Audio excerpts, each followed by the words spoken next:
Welcome to the Billboard Mastery Podcast, where you will learn the correct way to identify, evaluate, negotiate, perform due diligence on, select the construction type, build, rent the ad space, and operate billboard signs.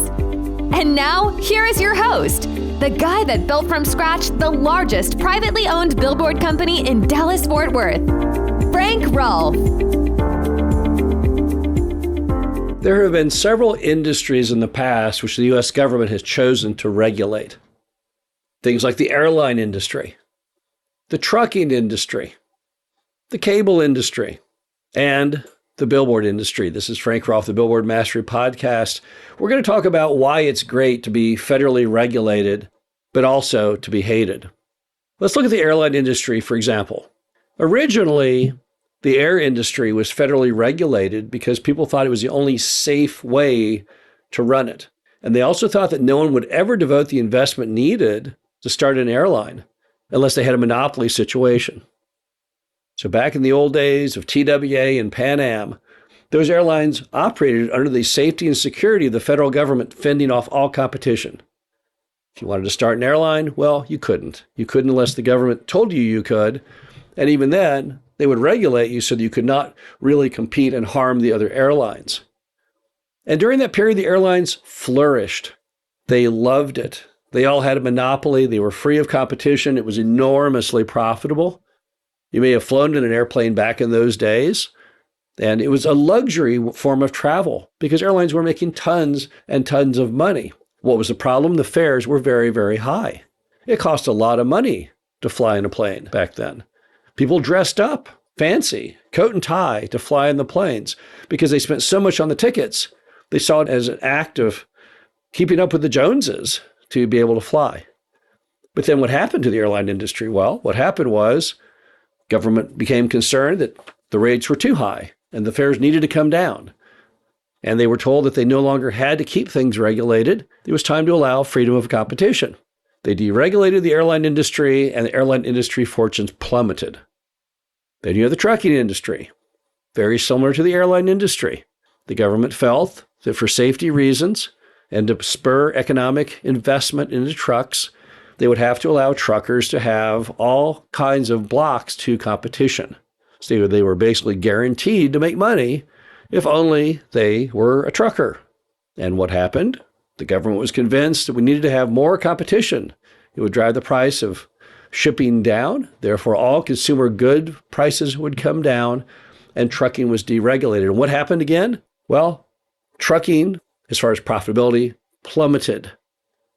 You could never make as much money deregulated as it ever made regulated. And then you have the case of the billboard. Billboards were not federally regulated in any form or function until the 1960s. Prior to that, you could build a billboard anywhere you wanted. There was no limitation. If you ever go down Route 66, which was built prior to the 60s, you'll see in some sections of the old Route 66 so many billboards, it's mind-blowing. You'll know you're on Route 66 because of the sheer density of signs. They're absolutely everywhere. They create almost a visual solid wall as you're going down old Route 66. And then what happened? Well, the government decided that that was creating a visual blight on America. And Lady Bird Johnson, of all people, took that as championed the cause and convinced Congress to pass the Highway Beautification Act. Now, some people suspect she only did that because she heard they were going to start building billboards near her ranch down near Austin. So she wanted to stop them from doing that. So she actually changed federal law to preserve her own property. Is it true? I don't know. I read the accounts and I think it probably was true. Nevertheless, the government was convinced that federally regulating signs was essential. Once again, things would only be better if the government controlled it all. And that's what they did. And overnight, that created almost all of the value in billboards. Because when you stopped the supply, then it kept the values extremely high. Imagine how low billboards would be worth if you could just build one anytime you wanted. Build a new Holiday Inn. What do? Build your own sign. That's what people did back prior to the Highway Beautification Act in the 60s. Hotels and people, they would just build their own signs wherever they want. You wanted to open up a Dairy Queen, well, you just put, 3 or 4 billboards up in either direction.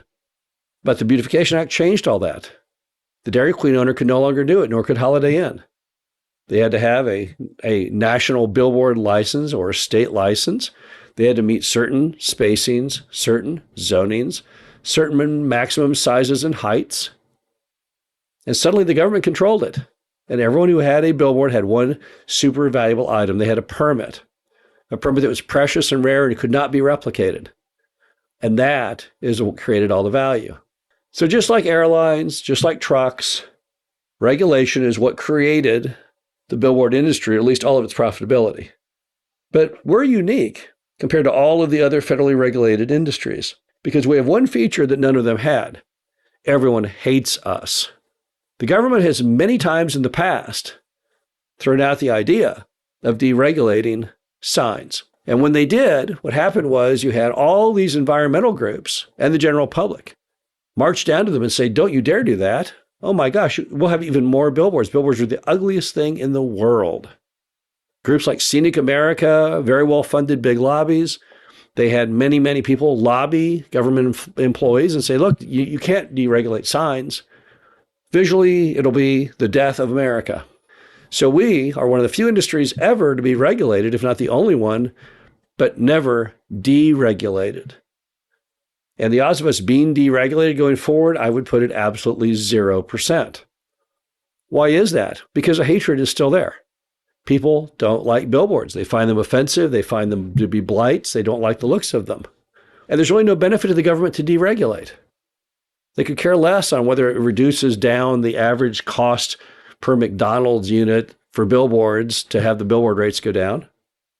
Look who the largest billboard users in America are. People like McDonald's and Verizon. The government could care less about those people.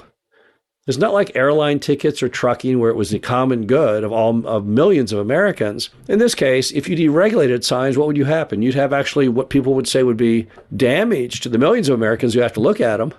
And all you'd be benefiting with price competition are just a few key industries.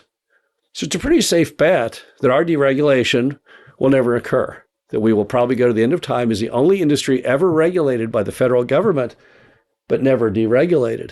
And that's fantastic news. This is Frank Roth, the Billboard Mastery Podcast. Hope you enjoyed this. Talk to you again soon.